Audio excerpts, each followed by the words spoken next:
That's me.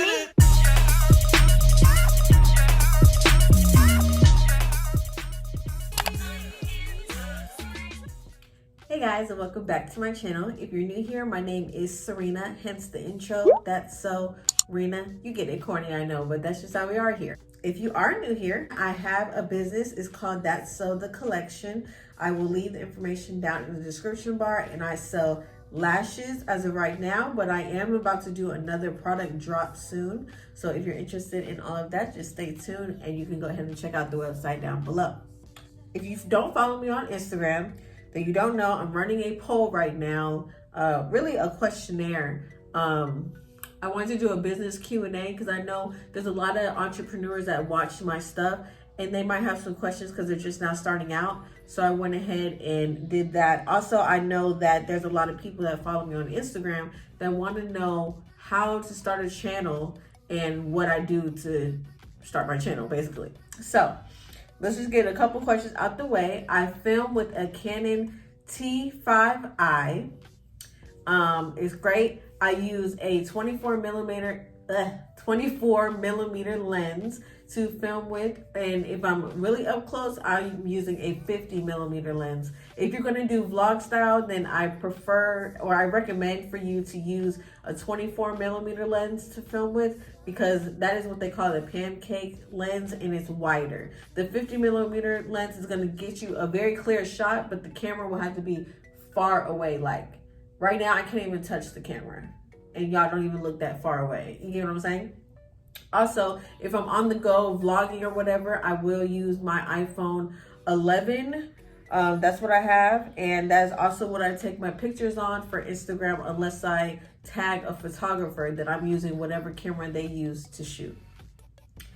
Go ahead and get that out the way. I have 2 studio lights. I will link my video that I do about my setup and all of that down below if you haven't seen that video, and that way you can see like what this room looks like, my equipment, all that kind of stuff. I have a separate video on that, so I'm not going to go too far into detail on this one. Another question I got from somebody was, what was the biggest challenge starting your YouTube channel and your business? For my YouTube channel, I didn't really have a challenge in starting it. I literally went to Panama City Beach, and I vlogged that, and that was my first video on YouTube. It's still up today. If you want to check it out, you would go to my page and click videos, and then on where it says most popular or whatever, you would change it to date oldest, and it's still on there. You can see what I looked like back then and all that. When it came to starting my business though, I wanted to make sure I had a credible vendor and all that stuff, but we'll get into that shortly. My biggest challenge with that was what the name was going to be, but because my channel is now That's So Rena, back in the day it used to be my first and last name because I didn't know what I wanted it to be yet. Now that it's That's So Rena, I said, well, why don't I just do the That's So collection in general, because every style of lash has its own name, like That's So Fluffy, That's So Sassy, That's So Simple, stuff like that. So that's how I came up with the name. That was the most challenging part for me. Yeah, because I'm already branded myself on my channel, it was easy for me to brand myself with my business, because YouTube is also a business, if you didn't know. So I just wanted them to pair together so that the names weren't so, you know, one thing's one thing and one thing's the other, if you know what I'm saying. Okay, let me see what another question was. Someone asked, do I have any regrets? Hold on. Yeah. Do I have any regrets with starting my business? The only thing that I regret is not, my only regret right now that I'm dealing with would have to be the issue I'm having with my vendor right now. It's taking forever for this restock. It's never took this long for any other restock. So what I did this time was bought way more in advance so that I would be able to restock the next time as well, instead of having to wait. Here's a tip I would suggest, is that if you see something is selling out fast, anything like that, I would recommend that you would buy double the amount that you usually would. That way you have inventory already, if that makes sense. Be your own vendor sometimes, okay? But other than that, no. I don't have any regrets when it comes to my YouTube channel. So yeah. Someone else said, how long have you been on YouTube? I actually don't know this. Let me go ahead and look up the date. Hold on.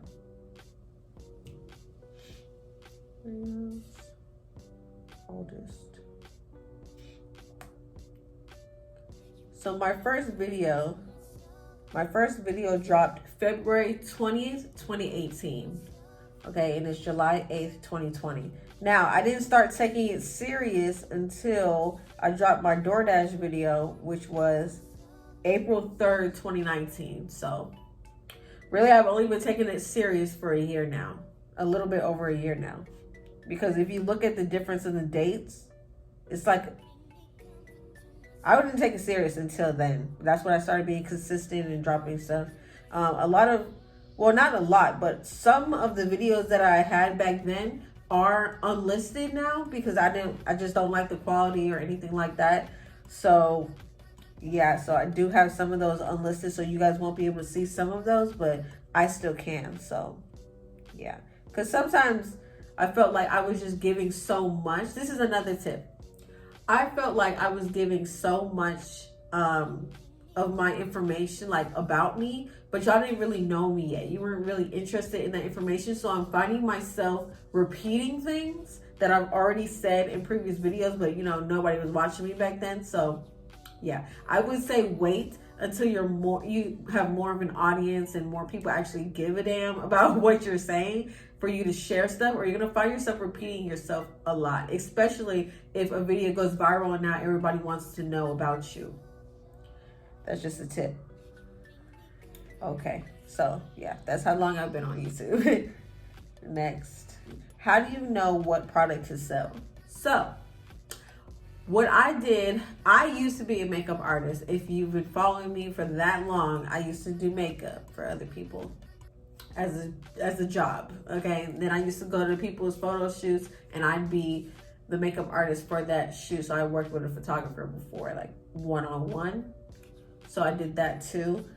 So I know how important lashes can take a makeup looks, and I just love lashes. So I started selling lashes first, but that is not going to be what my whole company is. That's why I didn't want to name that's why the name of the brand was so important also, because I didn't want to limit myself to one thing.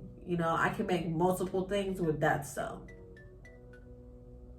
And I won't say much more because then I'll be giving you away. Someone else said, what are the pros and cons of being an entrepreneur? I think the pros is that you don't have to work for anybody else. You set your schedule.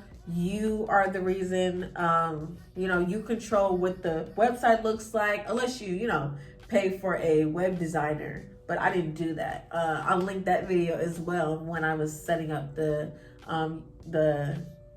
business page. I use Shopify for my website. I know some people use Wix. Some people use, I don't know. I know about Wix. I didn't want to use Wix because it looked a little complicated. Shopify pretty much broke it down as I was doing it. So I kind of, leaned more towards Shopify. I use Pirate Ship to ship my packages off. It'll give me the cheapest price, in my opinion. Maybe y'all know something I don't know, but I use Pirate Ship. It pairs with Shopify. That way I can get them out and it automatically sends your tracking numbers to you guys, which I like. So yeah. Cons of being an entrepreneur is that you never know. You never know when business is going to be slow. You have to keep thinking of ways to promote yourself, which is fine. You can promote yourself all kinds of ways, but yeah.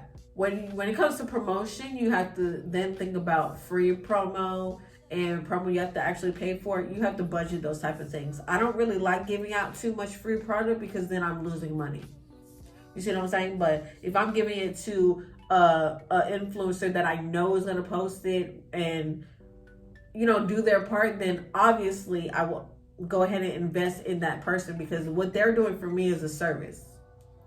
It's not free to have your for me to send it to an entrepreneur, like y'all seen when I did the PR boxes, I only had 4 entrepreneurs that I handpicked. That I handpicked based off of what I'm already seeing on their pages. You don't want to just send it to somebody that's real big and they never do a PO unboxing. They never show off what they get, stuff like that. So yeah, the only con I would say is that you don't really know how sales are going to do ahead of time, pretty much. Yeah, that's pretty much it. I don't have any more questions, surprisingly. You know, go back to my story. Yeah, I don't have any more questions other than that. So I guess everything else is being answered very well in my videos, which I do hope. When my inventory gets here on Saturday, I will film another restock and unboxing inventory video for you guys. So stay tuned for that. I just want to go ahead and get this video out for you guys. That way I can answer some questions that you may have. But feel free to DM me on Instagram. I'll put my Instagram here. And I'll be able to answer more questions if you want a more one-on-one talk to me. Yeah, I won't give you my vendor though, so don't ask. But yeah, guys, thanks for all your love and support. And remember, my business page is down below in the description box, as well as the link will be on the screen and down in the description box. Thanks for all your love and support. Bye.